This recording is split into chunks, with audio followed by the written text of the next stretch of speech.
Any other questions?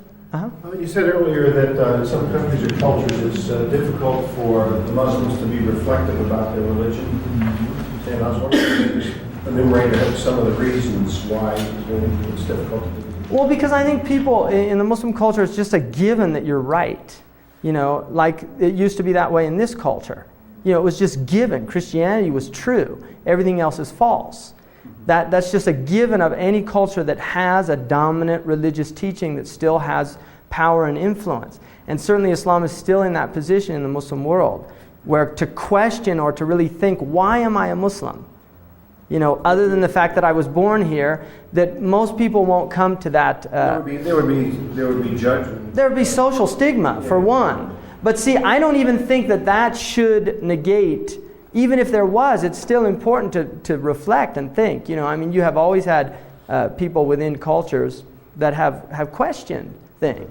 I mean, there were always people within the Christian tradition that remained Christians, but they could still challenge the culture. Sometimes they were burnt at the stake, other times they weren't.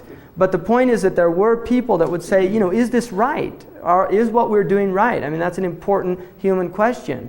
And this is just a lot of non-reflective people. And then I think there's a lot of encouragement for the absence of reflection for social political reasons.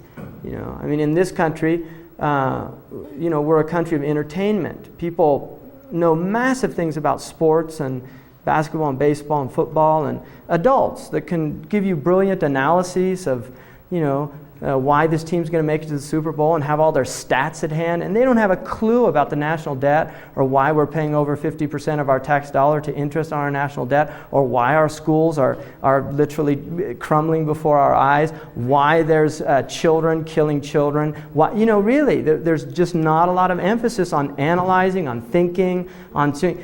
So, you know, we're as much, I think, you know, the Americans, you know, we tend to delude ourselves often. I mean, you're all educated people, so it's probably not the case, but there's certainly a lot of people out there that really haven't given a lot of thought, that they're much more obsessed with, you know, the latest entertainment, what the latest movie is out there, you know. The Romans controlled their societies with bread and circus. Right? Bread and circus. It's a very common political way of maintaining